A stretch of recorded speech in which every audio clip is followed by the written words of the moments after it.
Hello. Hi. Kayla Lords. John Brownstone. Of Loving BDSM, where we help Kinksters like you have happy, healthy power exchange relationships. We're back to answer another question, this time from a submissive who wants to get back into primal, consensual non-consent, sadomasochistic play with her partner, but memories from a previous situation are kind of getting in the way. Okay, let's get right into the question, and it is a long one, but I felt like all of it was important for context, so here we go. All right, let's rock and roll. How do I rekindle the sadistic spark in my kinky nesting relationship and move past some difficult associations these kinks carry for me? Hello, I'm a 32-year-old submissive masochistic woman in a lovely long-term relationship with my husband and dominant. I'm poly but not dating anyone else right now.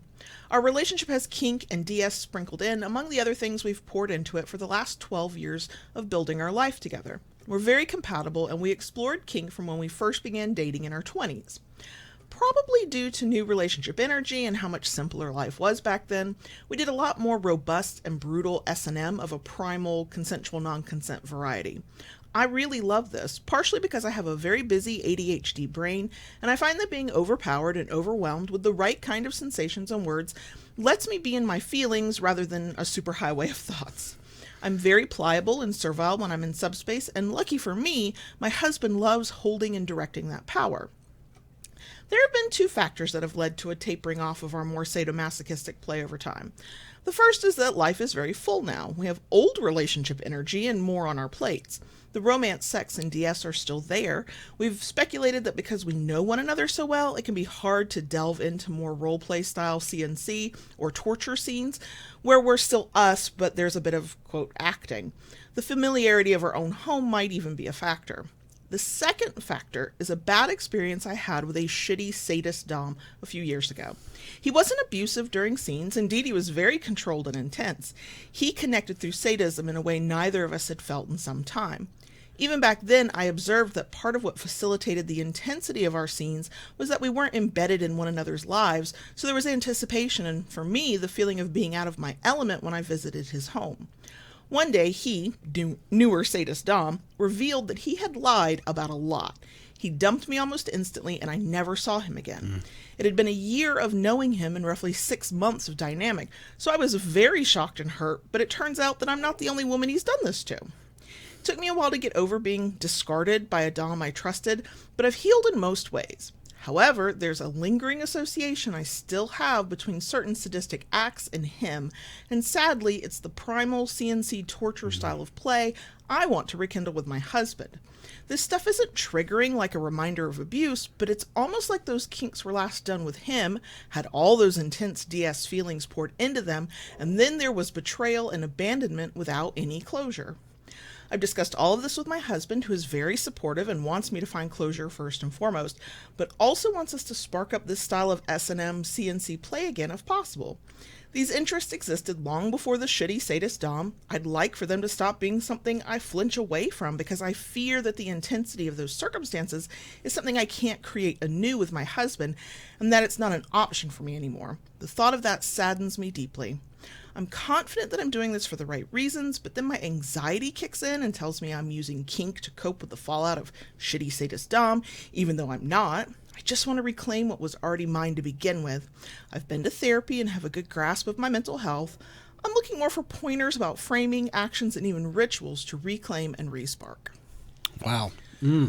Yeah. That's a lot. It's a lot. I like that this person has put a lot of thought into it, is very self-aware, clearly has done the introspection. Absolutely. To kind of know what is happening and even why. Yeah. Now it's that, okay, but what do we do about it part that can be so difficult. So the hard part is I don't think there is just just do these 2 or 3 things and ta-da. No, there isn't, because after a year, 6 months, of which was the dynamic, to just be like, oh, nope, I lied about everything, I'm out of here, gone, poof.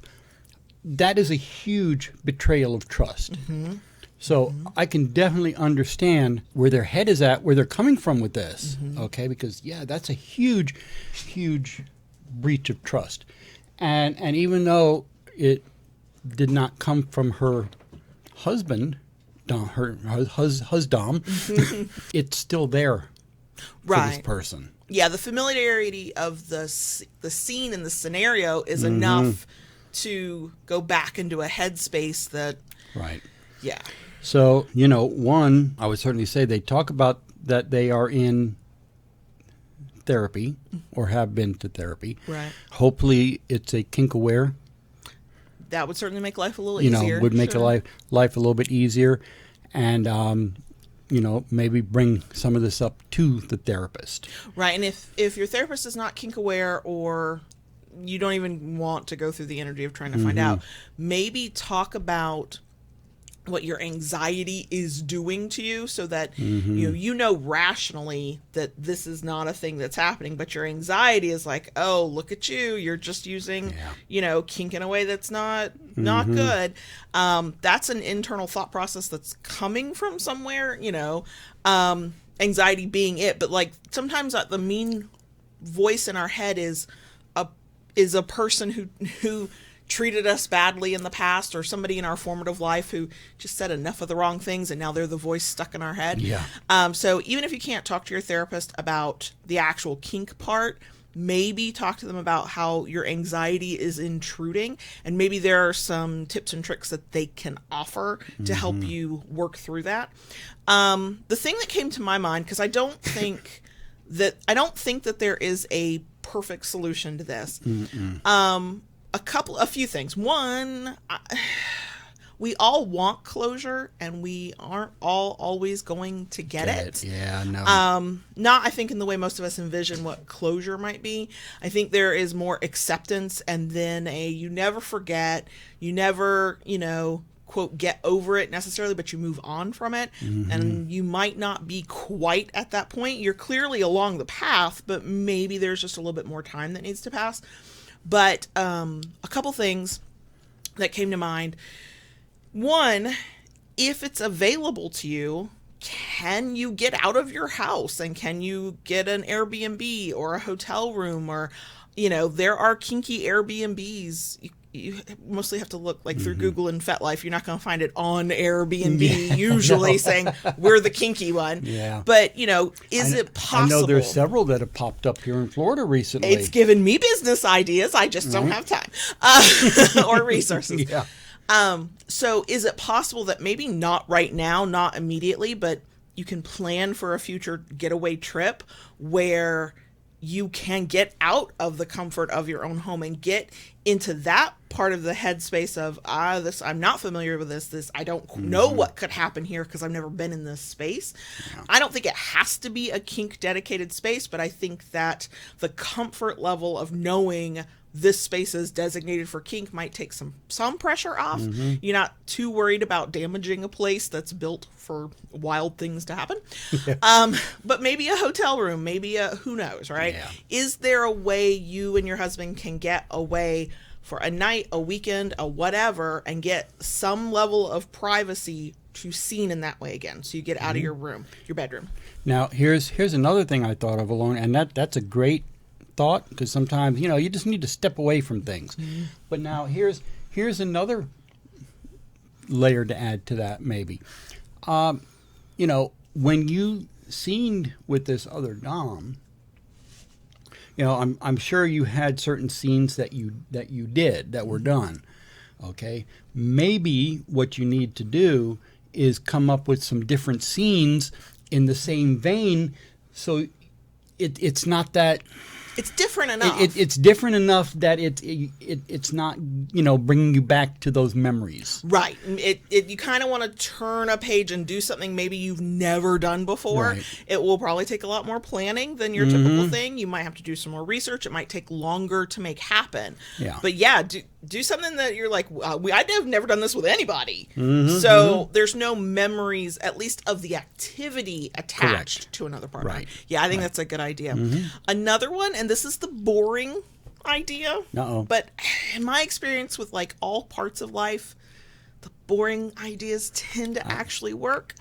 And that is, instead of thinking about planning, trying to execute a full-on torture, primal CNC scene, are there small things that you and your partner can negotiate now, outside of the moment, that you would be willing to allow it to happen so that your partner can, when the timing is right, do something that's a little primal CNC, maybe even torture on a very small level, not for a full-on scene. Maybe, and you know, you have to know yourself here of how much surprise you can handle.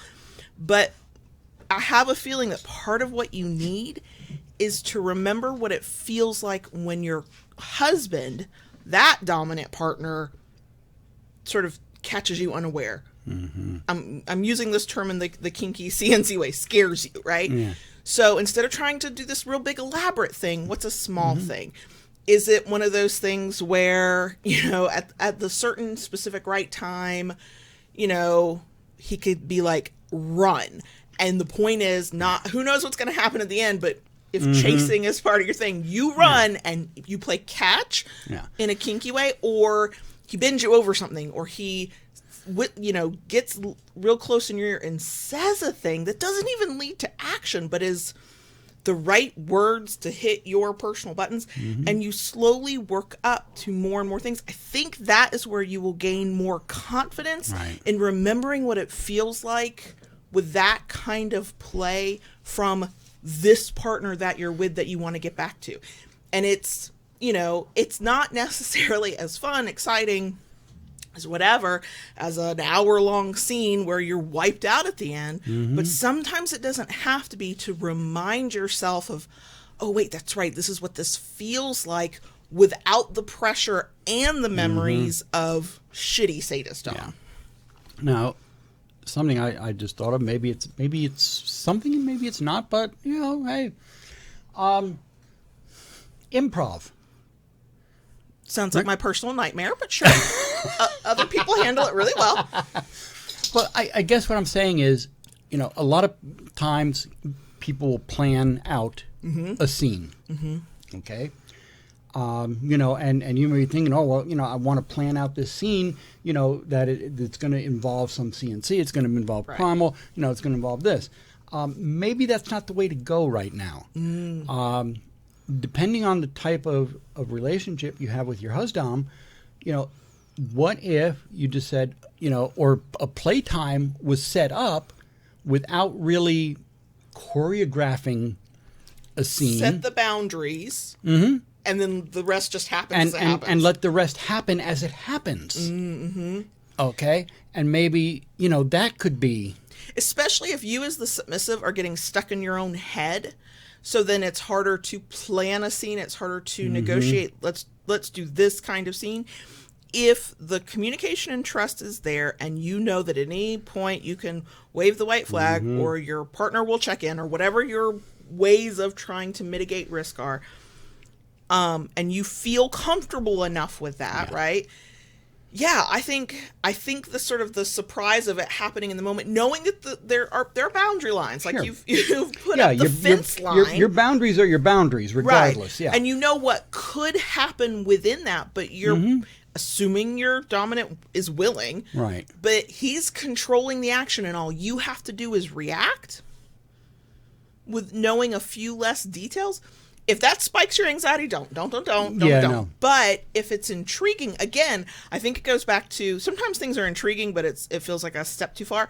I think you can do that, and within that, do something very small, just to get that muscle memory back of, oh yeah, that's what this feels like, or, oh wow, I wasn't expecting it now. And then you do get the heart racing thing, and you get the, you know, not quite choreographed reaction, you know, and it's your honest reaction.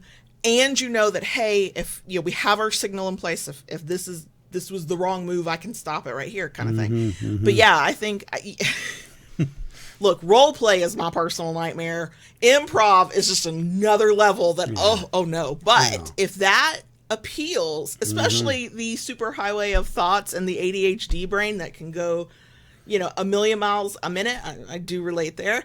I think, yeah, if that resonates, I think that that could certainly be a way where you definitely don't have control over this, and you're doing this with a trusted partner who has your best interest at heart, but also probably knows how to push all of your buttons. So I'm just saying, yeah, I think that's a good idea too. Okay. Anything else that you would add? Yeah, so Talk to your therapist about that anxiety spike if that's an option. Start small. Do some improv. Get out of the house. Again, some of those are long-term goals. You might have to save up for it. You might have to plan and, schedule time off, whatever. But that can be part of the anticipation too, because you can talk about all of your ideas. You can do the small things around your own home in the safety of home, and then have that big trip planned, and who knows what might happen. But also, as you're going about this and you're trying to find the different ways to move this forward, try not to put too much pressure on yourself. This is a time thing. You were abruptly left brokenhearted and betrayed, right? Like, that's not a thing that you just shrug off the next day. Most people can never just shrug something like that off.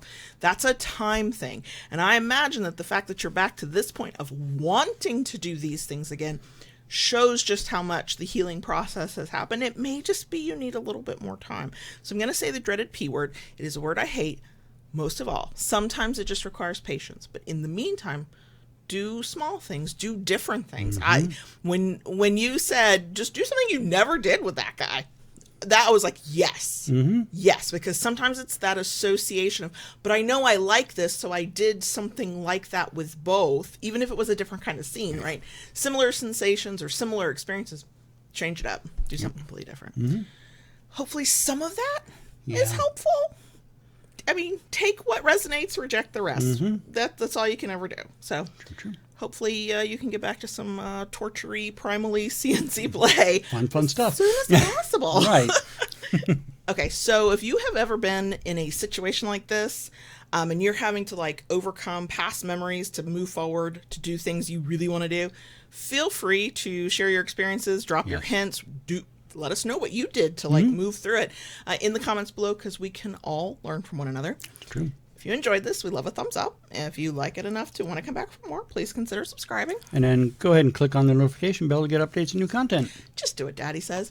And if you really like what we do, want to get access to more of it, like in a live stream and a video and a behind-the-scenes podcast and our Discord server, you can join us on Patreon, patreon.com/KaylaLords, or the link is down below.